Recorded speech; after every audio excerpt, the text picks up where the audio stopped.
Good afternoon. Fermentation has been on my mind quite a bit lately, basically ever since Sasha did a workshop here on fermentation.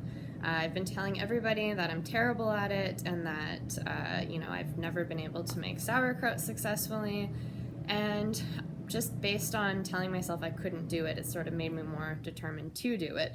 So I've started getting into making sauerkraut. I've been making beet kvass. And just the other day, I realized that I've actually been fermenting for years, and I kind of forgot about it. I used to make sour oats all the time, and as soon as I remembered that, I got steel-cut oats, I put them on my countertop with some water, and now they're sitting there. I just need another day or two before they're ready to eat. So I wanted to talk to you guys a little bit about that. Some of you may know that our ancestors used to soak their grains, if not sprout or ferment them before eating them. And apparently even Quaker's oats used to have instructions saying to soak the oats before you eat them, but that went away in I think around the 1950s. And the reason why we like to soak our grains or our beans or ferment them is because this removes some of the anti-nutrients or the phytic acid that tends to be on the outside of grains that tend to be irritating to our digestive system, and they will even bind to certain nutrients so that we don't absorb them. So it's really important that we get rid of this phytic acid and the anti-nutrients. So by soaking, sprouting, or ideally fermenting, you can get rid of these compounds. And then you also make the nutrients in the oats a lot more bioavailable because they've been pre-digested by the fermenting. So what's interesting about that, the sour oats, is that I stumbled upon it by accident. I had gotten into the practice of soaking my oats for about 24 hours or even 12 hours before I ate them.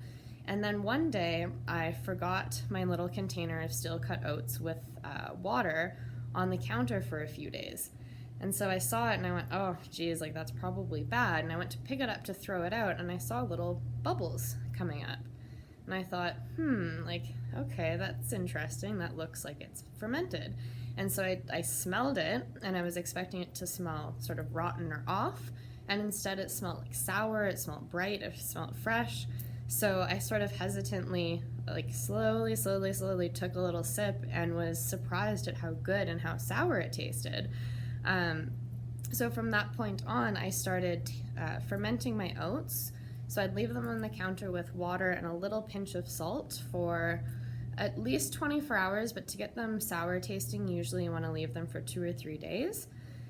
So you take your steel-cut oats, your water, a little pinch of salt, you leave it on your counter, and then after you've waited, you just cook them like you would normal oats, just on a really low temperature. You basically just need to warm them up because the fermenting and the soaking has done a lot of the cooking, essentially. So that's another perk of doing your oats this way, especially if you like the steel-cut oats, because it cuts down on your cooking time by at least half. So it makes it a lot faster in the morning to get into. So I also just want to mention some of the things I like to put in my oats. And I should say too, if you look in the comment section or on our Facebook page, I'm going to post a recipe or a guideline for fermented oats so that you guys can copy that at home. But it's super easy. You basically just need your oats, at about 2 or 3 times as much water and a little pinch of salt just to stop bad bacteria from growing, and then you cover it up and you leave it for a couple days and you're good to go. But I just wanted to mention some of the things I like to put with my oats so that they're not bland. If I'm doing a sweet oat or say a savory oat with dinner leftovers in it, I really like to add ginger to it. It adds that little bit of spiciness, helps to get your circulation going in the morning, and we all know how good ginger is for our digestion as well. This is really potent stuff, so you don't need very much of it. And then 2 of the other ingredients I grabbed work well for sweet or savory oatmeal as well. Astragalus. This is an extract, so it will dissolve really easily in whatever it is that you're doing. And this is something that is put in Chinese food or Chinese cooking quite often in root form.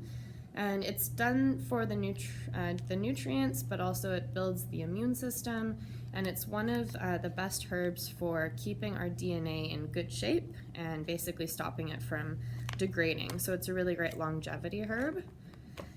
And then poria, this is one that, again in China, is often cooked with grains, usually in some kind of porridge like what I've been talking about.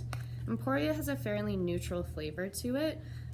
It's not bitter like a lot of the medicinal mushrooms are. And the special character of poria is it helps to remove dampness in the body. So this is something that anyone with candida would do really well with. But also by taking in something like poria now, you're helping to prevent water retention in the summertime, which so many of us struggle with, including myself. So yeah, try putting this in your oatmeal, try putting this in any other grains that you cook. And yeah, I hope you guys give it a try. If you already have tried sour oats, please let me know what you do with them, what you like to add in. I want to get creative and start doing things like throwing dinner leftovers in my oats, or maybe doing a fried egg on top, and doing more of a savory version, because in the past I've done mostly sweet. So yeah, I'm looking forward to getting back into sour oats again, and I hope you guys give it a try and enjoy it as well. Thanks.